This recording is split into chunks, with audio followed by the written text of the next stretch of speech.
하나님 말씀 함께 보겠습니다. 창세기 14장 17절로 20절 말씀입니다. 제가 가지고 있는 성경은 신약성경 16쪽에 있습니다.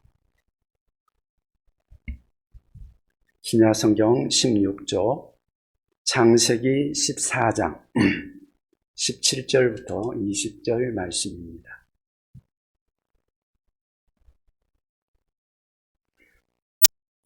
찾으신 줄 알고 제가 봉독하겠습니다. 창세기 14장 17절부터 20절입니다.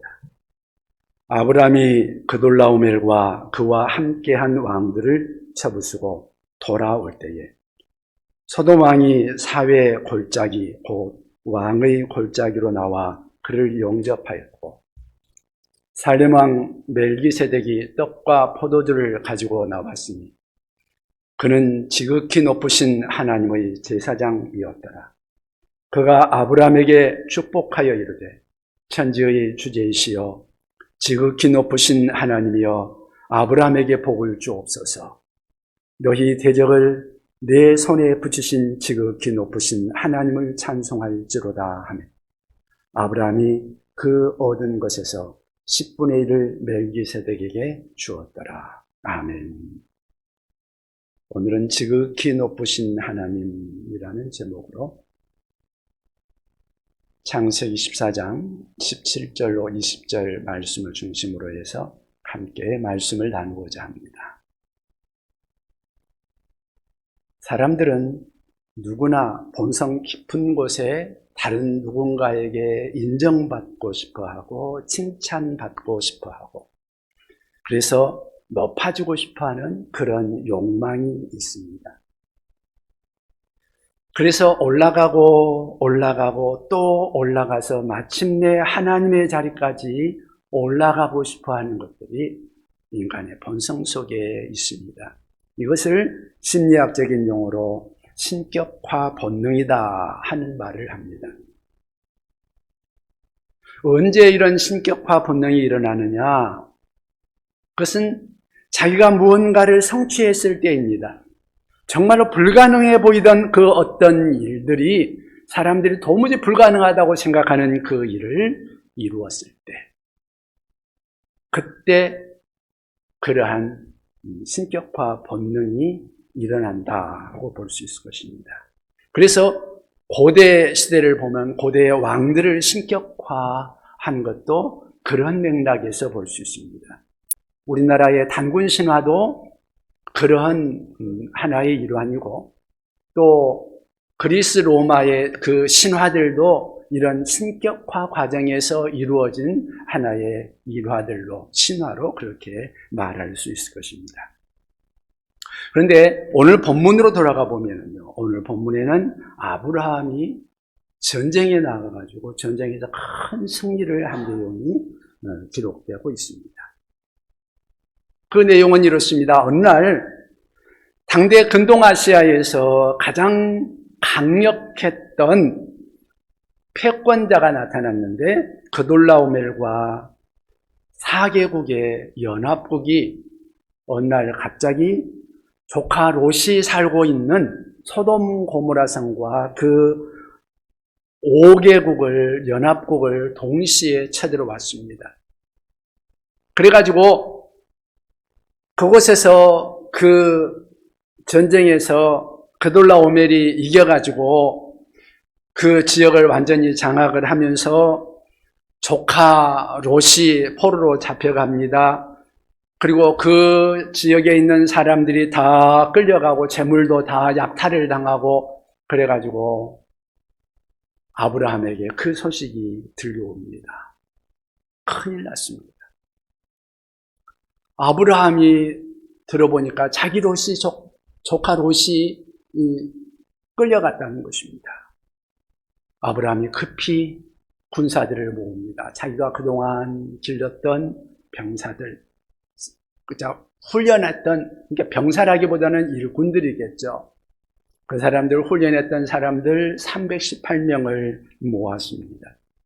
그리고는 밤에 몰래 그들의 뒤를 따라갑니다. 여러분, 여기에서 그 당시에 연합국이라고 그러니까 요즘 우리 현대에 사는 국가 개념으로 생각하면 안 됩니다. 그 당시는 도시국가니까 이런 이 도시 저 도시 한 연합국이라고 생각하면 됩니다. 318명이면 사실은 몇 명 안 되는 인원이잖아요. 그 인원을 가지고 어떻게든지 내 조카 롯을 좀 구해야 되겠다 싶어서 그 군사들을 이끌고 몰래 가가지고 밤에 그들이 아무 방비하지 않고 있을 때 기습을 해가지고 그들을 무찌르고 자기 조카 롯을 데려옵니다. 그리고 모든 약탈했던 것들을 다 다시 찾아서 오게 됩니다. 오늘 우리가 읽었던 그 본문 바로 앞 16절에 보면 그런 말을 합니다. 모든 빼앗겼던 재물과 자기의 조카 롯과 그의 재물과 또 부녀와 친척을 다 찾아왔더라. 대단하지 않습니까? 상대는 근동아시아의 패권자였습니다. 그를 따르는 연합군을 상대로 해서 전쟁을 해서 그냥 그것도 대승을 해가지고 모든 빼앗겼던 것들을 다시 되찾아 온 것입니다. 아브라함이 318명밖에 안 되는 병사를 이끌고 이 큰 전쟁에서 승리를 하였으니 이제 개선장군이 되어서 위풍당당하게 돌아오게 된 것입니다. 17절에 보니까 소돔 왕이 사회 골짜기까지 나와서 영접했다고 말합니다. 소돔의 왕이 나와가지고 영접할 정도로 그렇게 대단한 승리를 한 겁니다.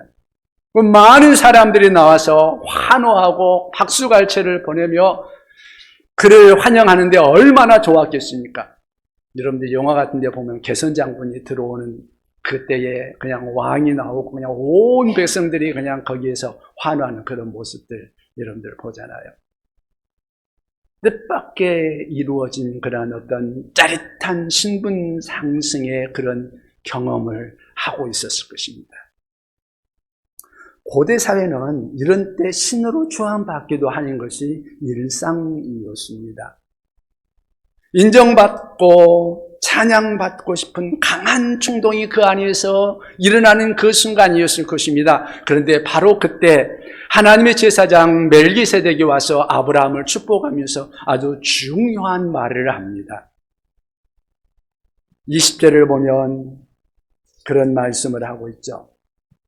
너희 대적을 내 손에 붙이신 지극히 높으신 하나님을 찬송할지로다.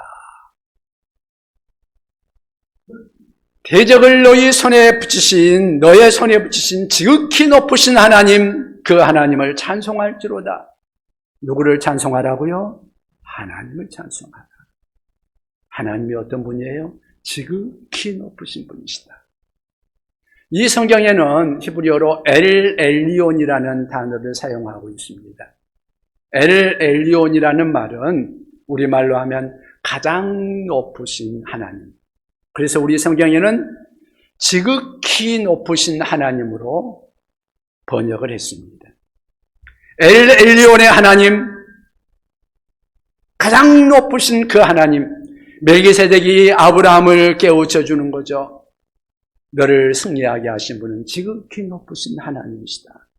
그랬더니 아브라함이 곧바로 거기에 대해서 응답을 하는데 22절 말씀에 보면 아브라함이 소돔 왕에게 이르되 천지의 주제이시여 지극히 높으신 하나님 여호와께 내가 손을 들어 맹세하노니.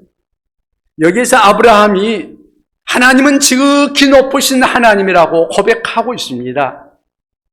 자칫하면 승리에 도취할 뻔했던 그날 아브라함은 하나님을 좀 더 깊이 알게 된 것입니다. 그렇구나.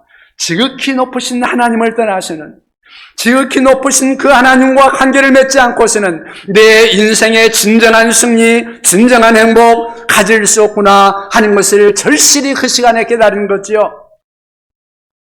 여러분, 진정한 성공, 진정한 행복을 원하십니까? 지극히 높으신 하나님, 엘리온의 하나님을 아시기를 바랍니다. 그리고 그분과 바른 관계를 맺을 수 있기를 바랍니다. 그렇다면 엘리온의 하나님, 그 하나님은 과연 어떤 분이신가?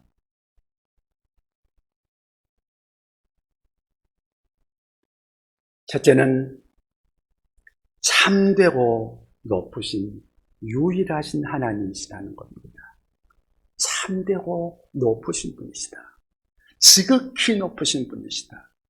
한 종교학자는 인간은 태생적으로 다신론적이다 하는 말을 했습니다. 무슨 말인가 하면 인간은 본능적으로 나를 지키고 보호하는 신이 좀 많았으면 좋겠다. 많으면 많을수록 좋다고 생각한다는 겁니다. 그래서 본능적으로 여러 신들을 많이 섬기고 싶어 한다는 거죠. 그래도 유대인은 유일신을 믿지 않았나요? 그렇게 우리가 생각할 수 있습니다. 그런데요, 유대인에 대해서 뒷조사를 해보면 어떻습니까? 그들이 얼마나 우상을 섬기는 데 빨랐습니까? 모세가 십계명을 받으러 시내산에 올라가 있는 그 며칠 동안 아래서는 금송아지를 만들어서 이것이 너희를 애굽에서 인도한 신이다 하고 그들이 우상을 섬기지 않았습니까? 그들이 가나안 땅에 도착했을 때도 수많은 가나안의 신들을 섬기지 않았습니까? 여러분, 아브라함이 자기 고향 땅을 떠나서 가나안에 도착했을 때 그 가나안에도 이미 많은 신들이 있었습니다. 수많은 사람들은 그 신들을 섬기고 있었습니다. 그런데 전쟁에서 승리하고 돌아왔을 때 멜기세덱이 새삼 깨우치는 그것이 뭔가, 너를 전쟁에서 이기게 도와주시고 네가 승리하고 돌아올 수 있도록 하신 분이 누구인 줄 아느냐? 그분의 이름이 뭔 줄 아느냐? 엘리온, 지극히 높으신 하나님이시다. 가나안 땅에서 볼 수 있는 여러 우상의 신들과는 다른 분이라고 말씀해주고 있는 것입니다. 어느 한 지역에만 국한되는 그런 신이 아니라 어떤 무엇인가에 영향을 받는 그러한 신화 속의 그런 신들이 아니라 우리 하나님은 지극히 높으신 유일하신 전능하신 하나님이라는 것입니다. 하나님은 엘리온, 지극히 높으신 하나님이요, 유일하신 분이요, 절대적인 분이시요, 그리고 어느 곳에나 계시지 아니하는 곳이 없는 편재하신 하나님이시다. 하늘과 땅을 초월하는 우주적인 하나님이시라는 것을 이 아브라함에게 깨우쳐주고 있는 것입니다. 우리가 사는 이 시대를 흔히 어떤 특징적으로 설명을 하다 보면 아마 모든 가치를 상대화시키는 상대성 원리가 상당히 팽배해 있는 시대가 아닌가 생각을 합니다. 절대 가치를 인정하지 않으려고 하죠. 그래서 진리를 진리로 보지 않고 한 가지를 가지고 여러 가지로 말하려고 하는 그러한 시대에 살고 있습니다. 그래서 우리는 결혼 꼭 해야 되느냐? 결혼해야만 되는 거 아니지 않느냐? 하고 생각합니다. 옷 입는 거? 여자가 꼭 치마만 입어야 되느냐? 바지 입어도 되고, 남자가 머리 기르면 어떠냐? 이런 시대죠. 옷은 자기 마음대로 입으면 자기 개성을 드러내면 되는 거지. 그런 시대입니다. 신에 대해서도 신은 절대적인 신은 없다고 생각을 합니다. 유일의 신이 없다는 거죠. 석가모니나 마호메트나 공자나 다 상대화 시켜버립니다. 그래서 나타난 현상이 무엇일까요? 그것은 영적인 방황입니다. 방황이 일어나는 거죠. 정신적으로 방황합니다. 삶이 뒤죽박죽이 되어버립니다. 남자가 남자와 서로 연애하고, 남자가 남자와 결혼하겠다고 합니다. 법적으로 그걸 허락해달라고 하고 있습니다. 아무거나 신되고 아무거나 진리가 되고 마음대로 하는데, 그런데 어떻습니까? 마음은 점점 더 공허해집니다. 현대인들의 마음이 공허해집니다. 고독해집니다. 우울증이 더 심해집니다. 이것은 사탄 마귀에게 완전히 속아서 흘러가고 있는 모습인 것입니다. 그러나 여러분, 우리는 속지 말아야 합니다. 하나님은 엘리온의 하나님이십니다. 지극히 높으신 하나님입니다. 유일하신 하나님입니다. 절대자이십니다. 시대가 변해도, 풍습이 변해도, 사람이 변해도 하나님은 변하지 않습니다. 지극히 높으신 유일하신 하나님, 그 하나님만을 따르며 그 하나님만을 섬기며 남은 인생을 살아갈 수 있는 우리가 될 수 있기를 바랍니다. 엘리온의 하나님, 그 하나님은 과연 어떤 분이신가? 두 번째는 인생의 모든 복을 주시는, 모든 복의 주인이 되시는 분이라는 것입니다. 모든 복의 주인이 되시는 분. 여러분, 식물이 햇빛을 받아야 살지 않습니까? 마찬가지로 사람은 하나님의 복을 받아야 사는 줄로 믿습니다. 건강의 복, 물질의 복, 자녀의 복, 하나님으로부터 옵니다. 19절을 보면 멜기세덱이 아브라함을 위해서 복을 빌어줍니다. 19절에 우리 다 같이 읽어볼까요? 같이 읽겠습니다. 그가 아브라함에게 축복하여 이르되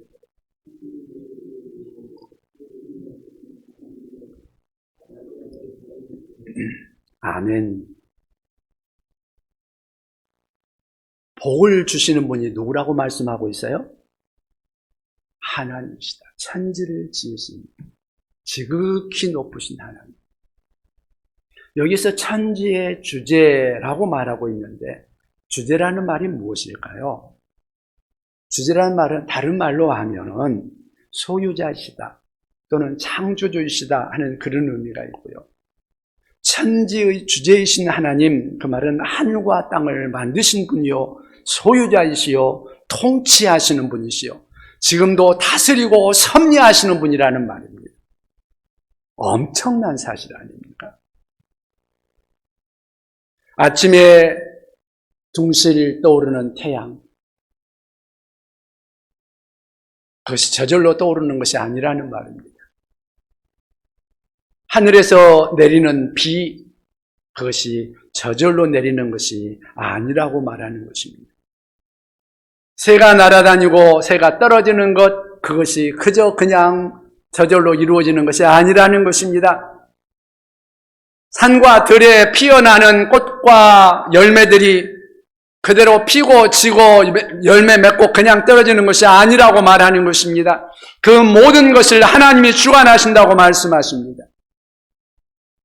하나님이 세상을 주관하고 계시고 지금도 다스리시고 섭리하고 계신다. 그런데 그런 말을 하면 그것을 부정하고 싶어하는 사람들이 많이 있습니다. 신을 바라보는 관점에서 신학적으로 그걸 신관이라고 말을 하는데 이신론적인 신관을 가진 사람이 있습니다. 그러니까 신을 바라볼 때 인간의 이성으로 합리적으로 이해하는 선까지만 신을 이해하려고 하는 합리주의적인 신관입니다. 그 이신론자들은 하나님의 창조는 인정합니다. 그런데 하나님은 창조 이후에는 이 세상을 그냥 하나의 원리대로 돌아가게 하고 관여하지 않으신다.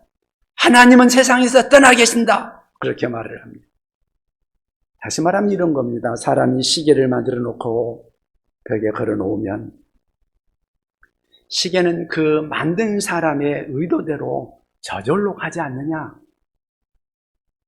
분침, 초침, 그 사람이 일일이 그때그때 돌리고 있지 않지 않느냐? 하나님도 그렇다는 겁니다. 천지를 만든 후에 멀리 떠나 계신다. 우주는 일정한 법칙에 따라서 스스로 운행되는 것이다. 해가 뜨고 별이 뜨고 지고 하는 그 모든 것들이 그냥 다 자연스럽게 그냥 흘러가게 하나님이 그냥 법칙만 만들어준 거다. 그렇게 말을 합니다. 그럴듯한 생각이 듭니다. 그런데 한번 생각해 보십시오. 여러분, 엄마가 갓 태어난 아기를 보면서 말을 합니다. 아가야, 태어나느라고 수고했다. 내가 할 일은 이제 여기까지야. 이제 너는 스스로 잘 자라가라. 이러고 떠나가 버린다면 얼마나 비정한 엄마가 되겠습니까?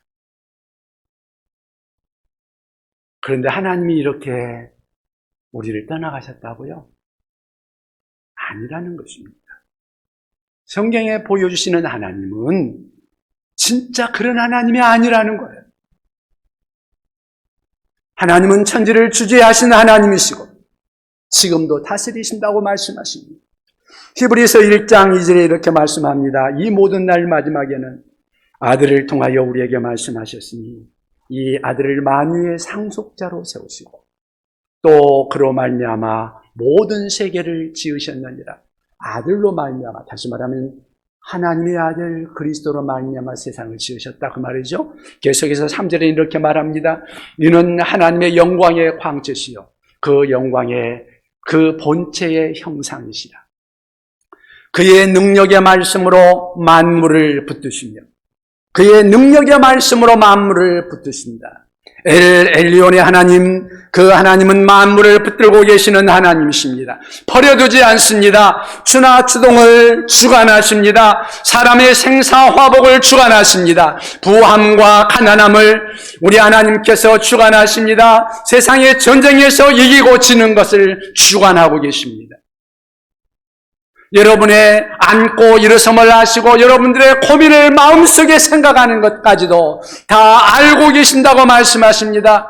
참새 한 마리가 땅에 떨어지는 것까지도 우리 하나님은 알고 계시며 우리의 머리털까지도 세신 분이라고 말씀하십니다. 우리의 모든 것을 알고 계시고 우리가 있어야 할 것까지 무엇인지 우리의 필요로까지 다 아시는 분이십니다. 나라서 여러분, 무슨 문제가 있으십니까? 어떤 것이 필요합니까? 그것이 물질입니까? 건강입니까? 자녀들의 문제입니까? 취업의 문제입니까? 아니면 여러분들이 정말로 간절히 바라는 그 무엇이 있습니까? 그 모든 축복의 주인이 되시는 분이 하나님이심을 믿습니까? 그렇다면 그 문제를 가지고 우리 하나님께 나오시기 바랍니다. 하나님은 약속하셨습니다. 빌립보서 4장 19절에 이렇게 말씀합니다. 나의 하나님이 그리스도 예수 안에서 영광 가운데 그 풍성한 대로 너희 모든 쓸 것을 채우시리라. 나의 하나님이 그리스도 예수 안에서 영광 가운데 그 풍성한 대로 너희 모든 쓸 것을 채우시리라. 그래서 D.L. 무디는 이 구절을 가지고 크리스찬 뱅크라는 말을 했습니다. 나의 하나님이, 그 말은 은행의 주인은, 내 은행의 주인은 하나님이시다. 나의 하나님. 그리고 그리스도 예수 안에서, 이 말은 예수를 통해서 우리에게 인출할 수 있도록 하셨다. 영광 가운데, 그 말은 거래 상대가 아주 영광스럽다는 거죠. 그 풍성한 대로, 그 말은 자본이 넉넉하시다는 것입니다. 너 있을 것을 채우시리라. 그 말은 신용도가 높아서 반드시 세울 수 있는 은행이라는 것입니다. 우리 하나님께서 너희의 모든 쓸 것을 채워주신다. 그런데 우리의 쓸 것을 채우신다는 말이 나의 욕망을 채우고 내 욕심이나 나의 정욕, 나의 탐심을 채워준다고 오해하시면 안 됩니다.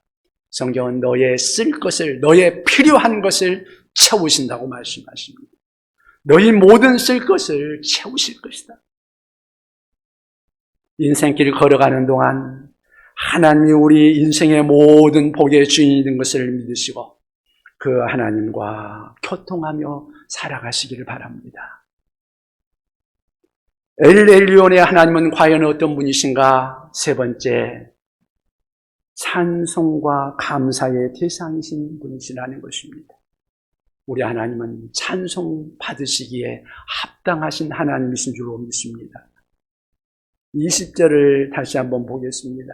20절 우리 다 같이 한번 읽어볼까요? 다 같이 읽겠습니다. 너희의 대적을 너희 손에 붙이신 지극히 높으신 하나님을 찬송할지로다. 아멘. 아브라함이 그 얻은 것에서 10분의 1을 멜기세덱에게 주었더라. 아멘. 아브라함이 우쭐해질 수 있는 그때에 멜기세덱이 자칫 놓치기 쉬운 근본적인 말을 해주는 것입니다. 너의 제적을 너의 손에 붙이신, 그래서 네가 이기게 하신 그 하나님 누구냐? 생각해 보게 하는 것입니다. 지극히 높으신 하나님. 그 하나님을 그가 다시 한번 번뜩 생각했을 겁니다. 네가 잘나서 이긴 줄 아느냐? 나 하나님이 이기게 해준 거야. 네가 군사의 전략을 짤 수 있도록 지혜를 준 것, 그것이 누구냐? 내가 군사들에게 용기도 주고 싸울 수 있는 힘도 주고 네가 싸울 수 있는 여러 가지 환경도 조성해 주었지 않느냐? 아브라함이 번뜩 깨달은 거죠. 여러분 동의하십니까? 따라서 이제 대적을 붙이신 하나님을 이제 어떻게 하라고 말씀하십니까? 찬송하라. 이에 아브라함이 어떻게 하는가? 아브라함 20절 마지막 부분에 나오는 것이 그 얻은 것에서 10분의 1을 멜기세덱에게 주었더라. 그 얻은 것의 10분의 1을 하나님께 드렸다는 말입니다. 물론 11조를 드리는 것이 그 당시에는 법으로 정해져 있지 않았습니다. 모세 시대에 가서야 11조를 하나님께 드려라 하는 말을 했는데 아브라함 때는 그런 규정이 없었습니다. 그렇지만 아브라함 때부터 법으로는 정해지지 않았지만 하나님의 백성들은 알았습니다. 뭘 알아요? 모든 승리의 근원은 하나님이시라는 거요. 이기게 하시는 분은 하나님이시라는 거요. 그리고 그 하나님께 감사와 영광의 표시를 주님 앞에 찬양을 드려야 한다는 사실을 그 시대도 알고 있었다는 말이죠. 그런데 그것을 아브라함은 물질로 10분의 1을 하나님 앞에 드림으로써 하나님을 찬양하고 감사하는 표현을 하는 것입니다. 그래서 자발적으로 하나님 앞에 10분의 1을 드린 거죠. 그러한 모습은 아브라함의 손자인 야곱에게서도 나타납니다. 야곱도 자기가 하나님이 자기에게 재물을 주시면 10분의 1을 하나님 앞에 드리겠다고 말씀합니다. 예수님도 말씀합니다. 화 있을진저 외식하는 서기관들과 바리새인들이여 너희가 박하와 회향과 근처의 11조는 드리되 율법에 더 중한 바 정의와 긍휼과 믿음은 버렸도다. 그러나 이것도 행하고 저것도 버리지 말아야 할지니라. 무슨 말씀입니까? 너희가 11조도 드리고 정의와 긍휼과 믿음도 저버리지 말아야 하지 않겠느냐? 그렇게 말씀하는 거죠. 그런데요, 어떤 사람들에게 있어서는 11조는 부담스러운 것이죠. 좀 힘든 덕목이기도 합니다. 하긴 하더라도 11조를 온전하게 하지 못하는 경우도 있습니다. 막상 11조를 하려고 하면 여러 가지 생각이 떠오르게 되어 있습니다. 내가 어떻게 번 돈인데 이 돈이면 하는 그런 생각이 들죠. 이것저것 드리고 나면 우리 쓸 것도 내 쓸 것도 부족한데 진짜 내가 이 헌금을 드리면 하나님이 받으실까? 하는 그런 생각, 별별 생각이 다 들죠. 11조 했던 생각해 보면 11조 처음 시작할 때 너무너무 힘들었던 생각이 나옵니다. 그러나 여러분 한번 생각해 보십시오. 여러분들이 일할 수 있는 건강의 근원이 어디입니까? 여러분들이 어느 날 번뜩 떠올랐던 지혜, 그 순간 스쳐갔던 아이디어는 어디서 온 것입니까? 일할 수 있는 상황, 여러분들에게 주어진 그 환경, 누구로 말미암은 것입니까? 그 어떤 날 나에게 중요했던 그 어떤 사람을 만나게 한 분이 과연 누구일까요? 모든 것이 하나님으로부터 말미암은 것이 아니냐는 말입니다. 앞으로도 깜깜한 길을 갈 때 갈 길을 비춰주시고 험한 골짜기를 지나갈 때에 우리를 붙들어 주시며 꽉 막힌 길을 갈 때에 영광의 빛을 우리에게 하나님이 비추어 주셔야 우리가 살 수 있는 거 아니겠습니까? 그렇다면 이 모든 것을 가능하게 하시는 분이 하나님이시라면 하나님께 찬송을 드리고 하나님께 은혜를 구하는 것이 마땅하지 않겠습니까? 삶의 가장 큰 지혜, 그것은 바로 하나님을 의지하며 하나님과 좋은 관계를 가지며 우리 하나님 앞에 늘 찬양하며 하나님과 함께 가는 것이 아닐까. 그러면서 거기에 대한 감사의 표현으로 우리 하나님 앞에 또한 우리가 우리의 것을 드리는 거죠.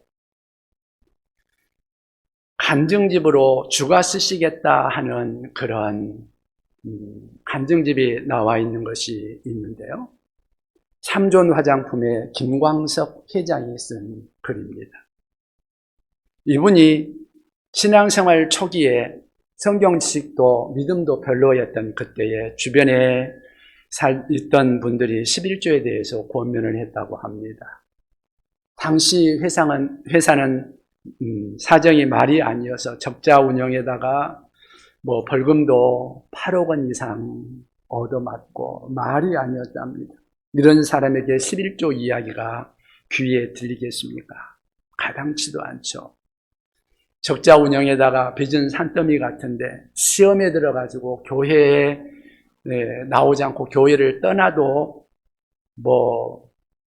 그냥 그럴 만한 그런 상황인데, 그런데 권면하는 친구가 너무도 진실하고 믿을 만한 친구였다는 것입니다. 그래서 한번 해볼까 하는 생각이 슬며시 들더래요. 또 한 명의 지인이 와서 하는 말이, 김 사장님 크리스찬이 되셨네요 하면서 하는 말이, 그러면 11조를 좀 해보세요. 물론 사업하는 사람이 온전한 11조를 드린다는 것, 어렵다는 것 아는데 한번 11조로 하나님을 시험해 보세요. 그 말을 듣는 순간, 아니 나더러 하나님을 시험하라고?